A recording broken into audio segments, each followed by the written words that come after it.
Hello. Hi, everybody. Thanks for joining us today. It's really lovely to see you all. Welcome to our masterclass on how to navigate AI in education. I'm Lucy. And I'm Jonathan. And we are the husband and wife team. And we are glad to be chatting about AI today because it's something that both Jonathan and I are quite interested in, aren't we, John? We are. I've been researching it quite a lot over the last recent years and how it can improve things for school leaders. So I'm really interested in this webinar, hosting this webinar today. Yeah, it's going to be great. And there's so much that we can share with you from our experience of training in AI and using it, and B, from our experience with school leaders. So it's going to be a really helpful session. It's a short session. As you know, we like to give you what you need to know rather than overwhelm you with stuff that you don't. So anyway, welcome back. Welcome back to the new term. We hope you are going to find the session helpful. And before we get started, we'd love to hear from you. So please say hello in the chat. Tell us what questions you'd like to find out about AI. If you've got anything you really want to know by the end of the session, just let us know. Put that in the chat. Jonathan and I will do our best to answer them for you. And if we don't know the answer, we will find someone who does. So pop your questions in the chat. Say hello. And let's get started. So tell us a little bit about the issues then, John, with AI in education. I mean, let's get started straight away. And thank you for that. Any ideas on AI and what things you're using in school at the moment is really good and very useful. I mean, AI systems at the moment can create text, it can create images, it can do lesson plans, it can do school development plans. It's really changing our approach to teaching and learning in schools at the moment. And it's also improving a lot of the admin jobs. When I was a head teacher, if I had some of the systems we have in place now for some of the admin jobs I used to do, it would completely transform what I was doing. But there is a big but. The great potential of what we have comes with significant responsibility, especially when it comes to data privacy and data protection. Yeah, it's really, really tricky. So for those of you who don't know very much about Jonathan and I, we were both school leaders. I was a school leader for 18 years. Jonathan was a school leader for 26 years. And we've been using AI on and off, well, for a long time now. And also we've been taking part in every training session that comes out. Jonathan and I have been keeping ourselves up to date. So we're going to share all of that information with you today. We'd love to hear from you. Like, how confident do you feel about AI? You know, do you feel like you know it all? Do you feel like you've got, something? Do you feel like you've got gaps in your knowledge? Because I know that at different stages of my training, if you like, and understanding and using and experience, I had different worries, different concerns, different questions. Let's use this session as a proper dive in. So if you've got one of those questions or you want to find out something, or please do say hello in the chat. We'd love to hear from you. So tell us where you're at, what you're using, and what you'd like to find out, because we can help you with that today. And I'm sure that, as a group, we can help each other. It's what we're all here to do. The beauty of the community. The other part we need to be... Go on. Yeah, the other thing that really what we're talking about today is the DfE published some guidance to help schools navigate through the challenges and how to use AI in schools. So we're going to put a lot of information. There's a checklist in the community. There's a sort of like a briefing notes with all the guidance and what you need to be doing for generative AI. And in some ways, what we're doing today is talking a little bit deeper about what you need to be doing. And hopefully it's going to be helping you out. That's the whole intention of this, is actually to give you the information you need to do your job better. And we expect the session will last about 20 to 30 minutes. So it should be a nice short nuggets of information for you. So Jonathan, tell us a little bit about the difference between open and closed AI systems, or even tell us what, because sometimes we don't even know what they are.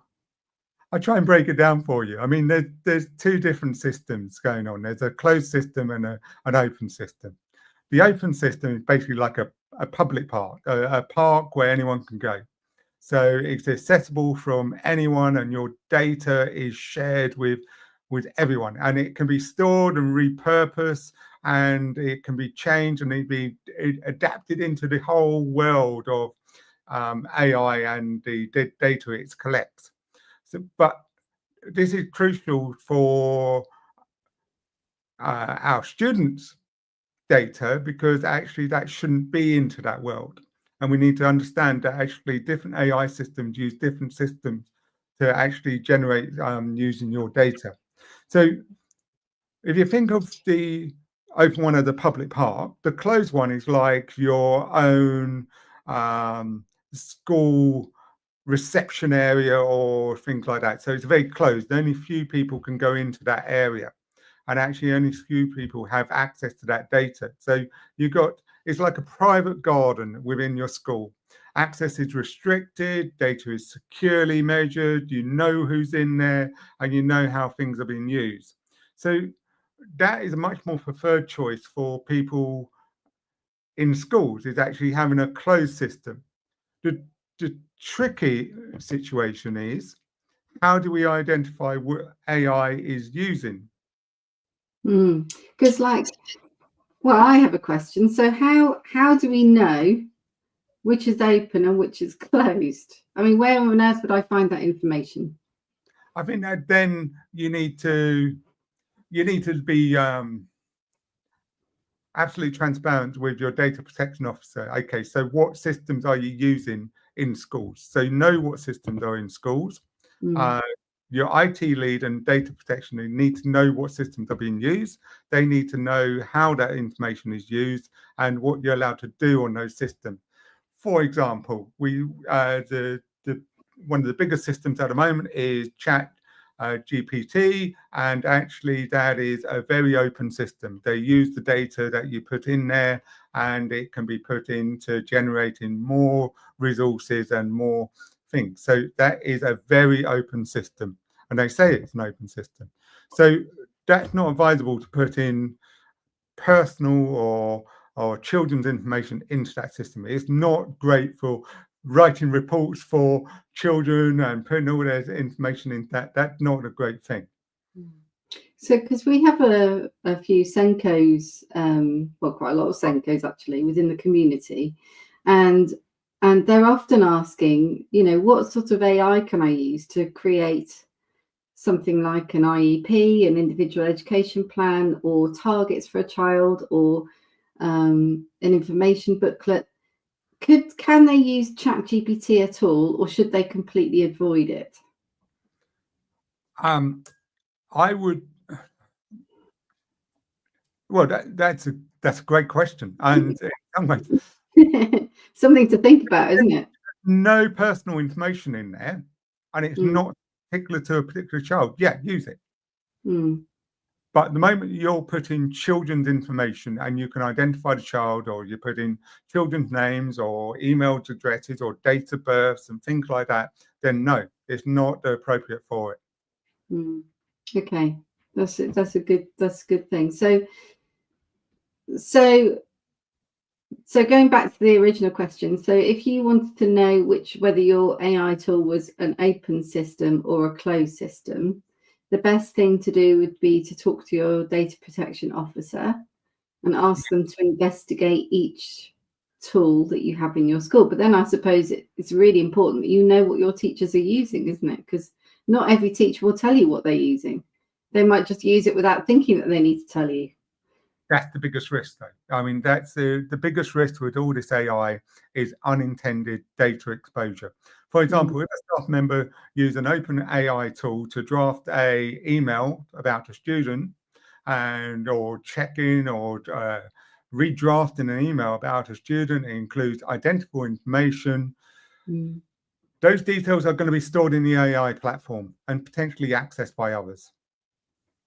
So what we need to do is minimize the risk and make teachers aware of the system and how it is used. They're great systems and they do save time, but we need to know what is closed, what is open. It's really important that, I suppose, that teachers understand and members of staff understand the implications of what might go wrong, isn't it? Absolutely. Yeah. And So staff meeting. Sorry, go on. so there are very key strategies that schools can implement to make sure the risks are alleviated in many ways. So the first one would be consult your data protection officer, any concerns about that, and basically identify what AIs are being used in school, if they're open, if they're closed, and how they're being used in schools. So all teachers need to be telling the senior leadership team actually what AI are they using to identify the training on these what school staff. So then you need to know your AI system, understanding the AI system you're using. So if you're using SLT AI by Craig McKee, is actually, is that a closed system? Where is your information going? So you need to also identify how you're using data. Avoid sharing names, addresses, and dates of birth in any of the AI system. The next thing, which I briefly said about, is actually staff training. We need to train the staff on how to use AI, what are the risks, and we're more than happy to support schools if they want more training, and we can do staff meetings with the whole staff team about AI and the risks of it, and we can do a short presentation of what they need to be doing. So then that would lead into developing an AI policy. So in your AI policy, you need to identify what AI systems you're using, how you're using them, what data you're collecting from them. So it's like a privacy policy. And then actually then compare it to other schools. What are they using? How are they using it? So we worked with Ruth Luckin, who's done a lot of things about AI readiness. So how do you use it for school improvement? What are the developments that you're using AI for? Be proactive rather than reactive with the situation. So what is coming up to help school leaders? What is coming up to help teachers? You got a load of AI systems on this in the education market at the moment. We're going to bet in a couple of weeks' time, I'm sure there's AI is going to be the top topic of what people are talking about. So there's a lot of things that we can put in place to help school leaders and help teachers understand the actual situation at the moment. Yeah, because there's some great tools out there. I mean, we've got a product demonstration coming out this week about Olex.ai, and that literally marks 30 children's or 30 pupils' English work in 2 minutes, gives you whole class feedback and individual feedback. I mean, like, it's game changing. So AI should be embraced for many reasons. There's many positives to AI, but as long as we know what the issues and potential hazards could be, so that we can kind of plan for that. There's also one more thing, which was hang on, let me find my notes. Oh yeah, sharing that information with stakeholders so that parents and governors and staff all know, what your policy is, how you deal with certain situations. And when you think of your staff, and going back to the staff training thing, when you think of your staff, think of everybody in the staff, everyone, because there's so many times where, this could potentially be a hole that you could fall down into. So think of the people in the kitchen. Think of the people, I don't know, in the site safety section. Think of the people who come in to volunteer. Think of everybody in that umbrella of staff or people when you consider your policy, and then make sure that all of those people understand what they can and can't do. And, you know, if a member of staff requests or wants to use something, they should be encouraged to come and talk to you about it. That's great. Come and say, you've heard about a great AI tool, come and tell us about it. But don't just use it without our understanding and our knowledge of it. We all need to understand that it's safe to use as a school, together as a team, really. So, Jonathan, you know, if you were a school leader now, you might not want to share this, but you might do. Which AI tools would you use generically? I'm not talking about advertising our recommended partners or anything. I'm talking about generally, which tools would you use? Oh, great question. I think there's quite a few out there in the market. I mean, I like Notebook LM there because you can use that to break down different from Google. Very good, but it only uses one source to actually generate a load of information. So, for example, if you come out with the sort of like latest Ofsted inspection handbook, you can put it in there and you can identify the changes that's happened from the previous one. So that's really good. So there's so many good ones out there. OLEX is great for. I mean, I love that as a year 6 teacher, going through the reports that you're going. Not the reports, the children's writing. I remember I used to spend a whole day Sundays marking year 6 story writing and giving good things. That can be cut down to half an hour or so to do 30 and giving them good, meaningful thing. The point that I think we always have to do is check everything that comes out of any of the AI systems. So make sure it is accurate. So the other part is to make aware where you're using it. So, I mean, there are, I think in the future, there's going to be a lot more on the website. There's sort of chat box that people are using. So if a parent actually goes to the school website and there's a chat box on there, that could be AI system that be generated. Do they know that? So we need to be absolutely explicit of where we're using AI in the school and what are we using it for, and inform people of that situation. And what? Sorry, carry on. Yeah. And but check everything. So anything that's generated by AI, make sure it's accurate, make sure it's right, make sure it has the right values and the vision of what you're sending out as your communication. And you've created a checklist, haven't you? I have. I'm going to go and share it now so you can see it. It's on the system. So if you're in the community, it's in the resources. So everyone should be able to see it. So it's a very general checklist of what's going on to making sure it's based on the DFE's guidance that came out before Christmas. So it's up to date and making sure. So understanding what AI is and how it works, being aware of the potential data risks for using AI in school. So the next part is actually creating a policy. What do you need to have in? What do you need to be aware of? Staff training. And if you ever need any help and you want someone to come and do some staff training, just let us know. We're more than happy to help. Check with your data protection officer what is the acceptable use of AI in the school.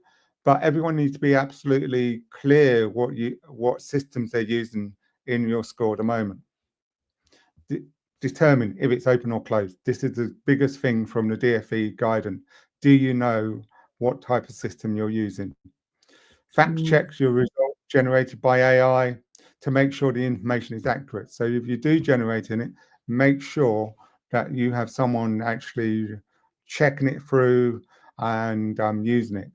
And then the last ones is the sort of like acknowledge any reference of using AI in your work. So if you are using a chat box to talk to parents, let them know this is a chat box, this is there to help you. And then be up to date with all the AI. So we will update you with anything from the DfE or Ofsted that's related to this.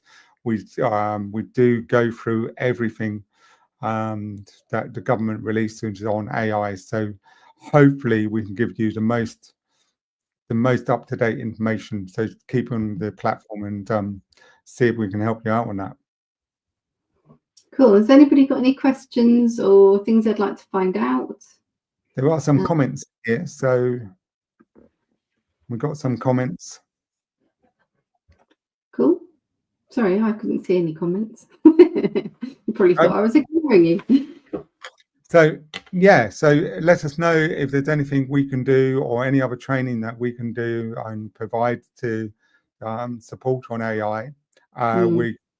I think we're planning on a few things in the next couple of months. We've got Chris Carter from HFL, who's going to be going through the great products to be using to support school leaders in a couple of weeks' time, is that? And so that's really interesting. I went to one of the training courses at the HFL conference, and there's a lot of information in there and a lot of helpful things and tips for school leaders. Yeah, massively so. So we've got a few events coming up. On Monday, we've got what is coaching and how is it beneficial? Because a lot of you were asking, like, I'm interested in coaching, but I don't really know anything about it. So this is just an informal chat with Catherine, who is a leadership coach. She's going to repeat the session on Tuesday for those who can't make Monday. And then on Wednesday, we've got a really good one with a school who has implemented a whole new digital technology system. They actually used government funding to do so, didn't they? It's a little school, and they were supported by a company that we work with called Elementary. And Elementary have a really good way of implementing technology, and they call it planning, choosing, buying, using. And so the whole idea is that right from the beginning, when you're thinking about what you need to when it's all in place and ready to go, they're still with you. They stay by your side all the way through, which is really nice. But we're going to hear from a school who's completely transformed their technology using government funding in partnership with Elementary. And then at the end of January, we're off to the Vet Show, and we have 10 VIP tickets. So if you fancy coming with us, you will be able to come to the Vet Show with us. We have free tea and coffee all day. I know that doesn't sound very exciting, but it is when you see the queue and how much it costs. And you can stay with us once you're in, or you can go off and explore on your own. We honestly don't mind. We just love to meet you and to say hello. So if you'd like to come with us, just RSVP in the event. Yes, and then we've got some more events coming up, but I won't go into those because they're at the end of January. So apart from the school visit, I should mention the school visit. So if you're near Newcastle and you want to come up and see Sharon Trundley's school, Sharon is going to show us all of her curriculum for mixed age classes, and you're going to walk around the classes, you're going to chat to the teachers. So if you're around in Newcastle on the 30th of January, or you can get up there, we would love to see you. Again, there's limited places, but you know, we'd put on another session if there was too many of you. So please do come and join us. We hope that session's been helpful to you. We realise it's a sort of a summary, a short summary of AI. So if you need some more detailed training, or you want us to go back a little bit and start from the beginning, that's fine. Just let us know and we'll do another session for you. As Jonathan said, we have another event coming up with HFL training session about tools that you can use in AI. So if you're interested in that, come and join us for that. But apart from that, I think we're done, aren't we, Jonathan? We are. I think that's all the information that we can yeah, just if you know where to get in contact with us on the community. If you have any questions or anything that you're not quite sure about, come and ask. But hopefully it's been a useful session for you on the basic understanding of what AI is and what you need to be putting in place in school. Super. And if you, as Jonathan says, if you've got any questions, please do get in touch by direct message via myself or Jonathan in the community. We'll be very happy to help. Thanks ever so much. Have a lovely day. Thank you.